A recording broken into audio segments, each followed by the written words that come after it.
Good to see you, boss.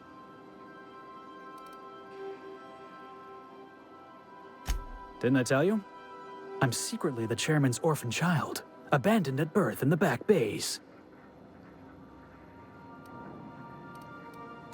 That's right. Can't get anything past you, boss. Honestly, before you picked me up, I was living in the back bays. Spent my whole life up there, watching ships roll in and take off. I always wondered when my ship would come. I was what folks on the Groundbreaker call a stowaway. Means I was invisible. Life carried on for everybody else, but not for me. I had to make my own way.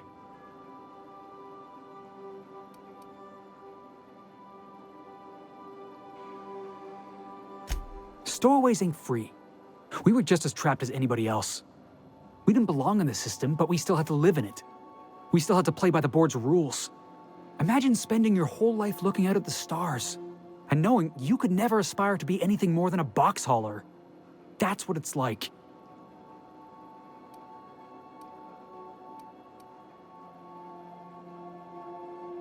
Hauling boxes was about the only work I could find. Hated every second of it. Foreman and I never got on.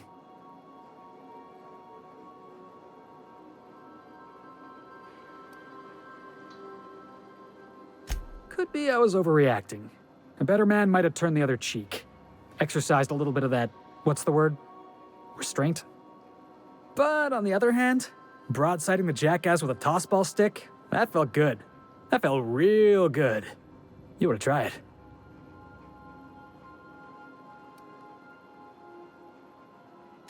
Oh, I can do civilized. Proper civilized, too. Genuflecting and everything. I caught a real lucky break.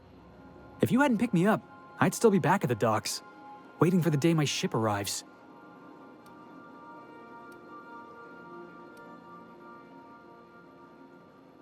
Yeah, I guess my ship did arrive in the end.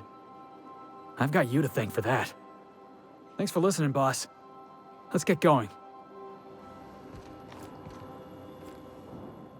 So, we're just gonna march straight into Byzantium and acquire some rare chemicals right under the board's nose? I sure hope you negotiated for a raise with this Phineas guy.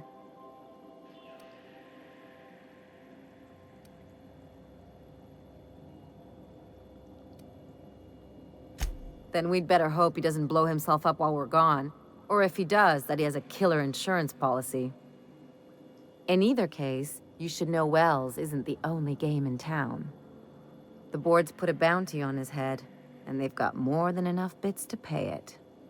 I've got no love for the corporations, but they know how to take care of their people.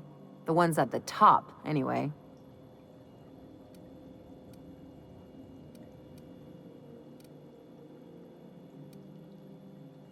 Don't think of it as being a lackey. Think of it as doing a job and getting paid really, really well. I know you want to save the day, but don't forget to look after yourself. No one else out here's going to.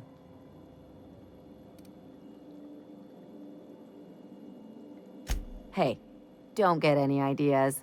I'm just making sure you last long enough to pay me at the end of this. Anything else?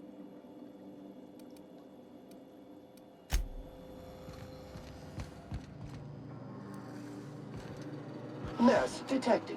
Dispensing vomit bags. Preparing bodily waste. Collection receptacle.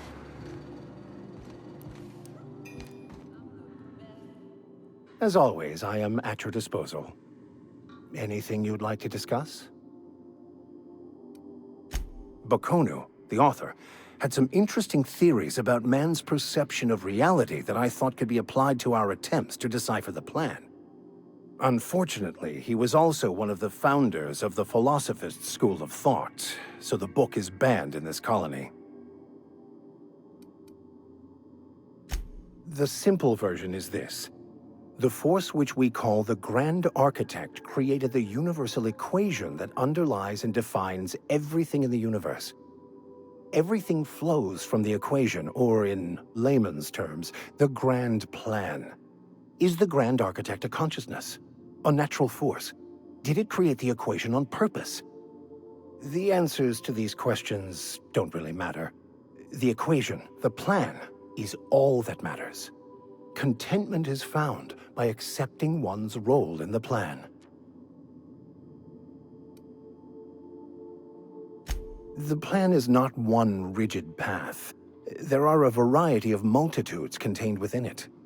Our paths have variance, but we'll end up adhering to it, whether we like it or not. Some choices make the path smoother, some rougher. You can even go outside the lines, but the further outside you go, it's like an unbreakable elastic band. It will only stretch so far before it snaps back. The further it is stretched, the more violent the eventual correction.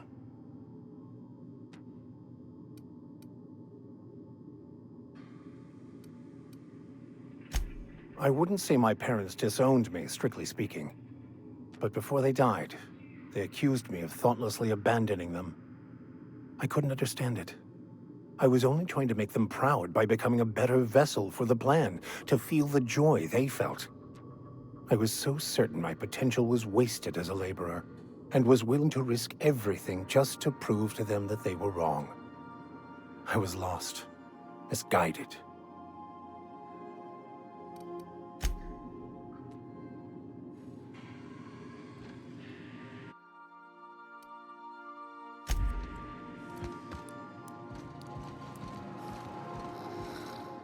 Dust accumulation analysis.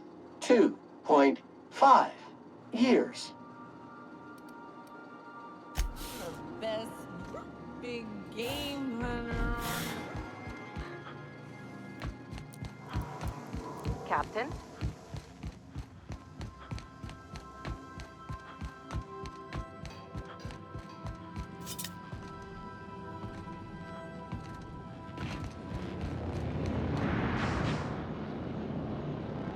Sometimes I wonder about Mr. Hawthorne. What was he like? Why'd he make the computer a talkie? You think he got lonely, flying about on his own?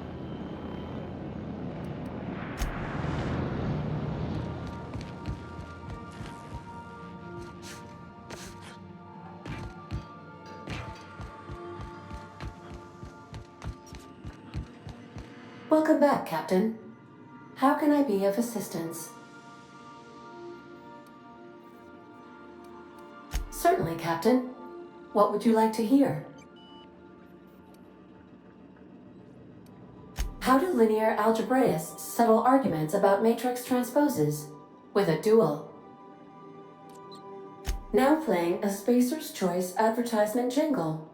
It's not the best choice. It's Spacer's Choice. Everyone in Halcyon is contractually obligated to label this or another board-certified jingle their favorite song. As you wish, Captain. I must comply with all direct orders. I have lots of minutes, many minutes, unlimited minutes, perhaps. Providing an adequate power source, I can function indefinitely. I require a captain to pilot the ship. Without an identified captain or crew, I serve no purpose. As you may be aware, Captain Alex Hawthorne was a smuggler of some repute. I failed to predict the likely outcome of his reckless behavioral patterns. I should have predicted that. In our travels together, Alex liked to pass time by, as he called it, tinkering to improve my design.